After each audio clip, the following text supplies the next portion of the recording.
Baik, Assalamualaikum warahmatullahi wabarakatuh.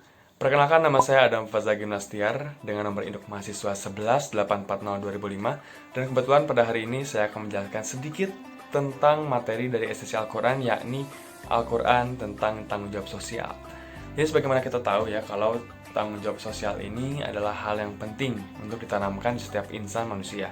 Kita bedah dulu kata-katanya. Tanggung jawab itu berasal dari bahasa Indonesia yang artinya memiliki rasa kepedulian atau rasa menanggung akan suatu beban atau suatu masalah. Sementara sosial adalah hubungan antar manusia atau interaksi sosial atau interaksi antar makhluk hidup yang terjadi di antara kita. Kita lihat dulu sedikit dari pengertian KBBI-nya atau Kamus Besar Bahasa Indonesianya. Bahwasanya tanggung jawab ini adalah menanggung sesuatu sehingga berkewajiban untuk menanggung atau memikul jawab. Jadi adanya suatu kewajiban atau suatu perasaan yang mana membuat kita merasa oh itu tanggungan kita, itu harus kita yang menyelesaikan, kayak gitu kalau tanggung jawab sosial. Nah, yang namanya tanggung jawab itu ada juga sebut tanggung jawab individu. Ada suatu potongan kalimat seperti ini. Allah memilih kita untuk hidup dengan kehendaknya, memberikan semua potensi untuk membekali kehidupan intern maupun ekstern, dan diberikan kebebasan dalam bertindak dengan acuan pedoman wahyunya.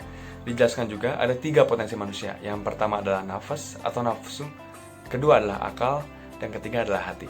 Jika kita tingkatkan atau jika kita berikan tingkatan, maka nafas ini terbagi menjadi 3 tingkatan. Yang pertama ada nafas amarah, yang kedua ada nafas lawamah, dan yang ketiga ada nafas mutmainah. Untuk penjelasan singkatnya sendiri, nafas amarah ini adalah ambisi ataupun emosi untuk memenuhi keinginan dan kebutuhannya. Itu muncul dari nafas amarah.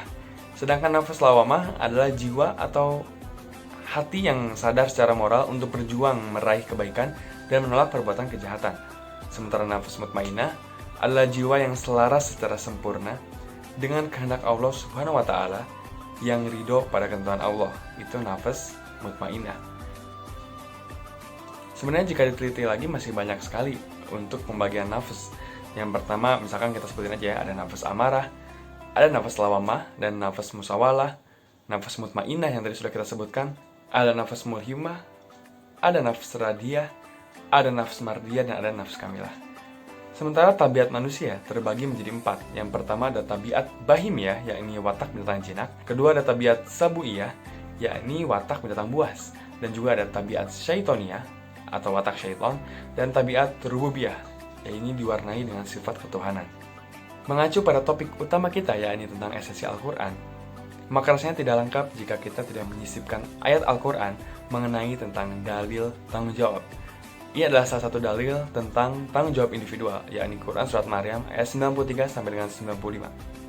Yang artinya, tidak ada satu makhluk berakal pun di langit ataupun di bumi kecuali akan datang kepada Tuhan yang Maha Pemurah sebagai hamba. Sesungguhnya Allah telah menentukan jumlah mereka dan menghitung mereka dengan hitungan yang teliti. Dan tiap-tiap mereka akan datang kepada Allah pada hari kiamat dengan sendiri-sendiri. Itu adalah salah satu bentuk dari dalil tanggung jawab secara individual. Lantas mengapa sifat tanggung jawab sosial harus ada pada diri seorang muslim? Yang pertama karena ya kita sebagai makhluk sosial yang mana kita harusnya memiliki rasa tanggung jawab terhadap masyarakat dan juga teman-teman sekitar kita. Yang kedua adalah penyambung risalah. Yang ketiga adalah rahmatan lil alamin. Dan rasanya kurang lengkap kalau sekiranya kita soleh sendiri, apalagi kita tidak mempedulikan orang-orang di sekitar kita. Bukankah itu tujuan berdakwah? Nah, timbulnya kesadaran ini, kesadaran bersama untuk mewujudkan perdamaian, ketenangan, dan upaya untuk mewujudkan tujuan bersama, maka lahirlah konsep fardu kifayah dan juga amar ma'ruf nahi mungkar, yang juga ada di hadis riwayat Muslim dan juga Ahmad dan juga Ibnu Majah. Maka dari itu, tanggung jawab sosial ini menjadi salah satu core penting dalam ilmu agama dan juga hal yang harus ditanamkan pada diri kita sejak dari dini. Lantas mengapa?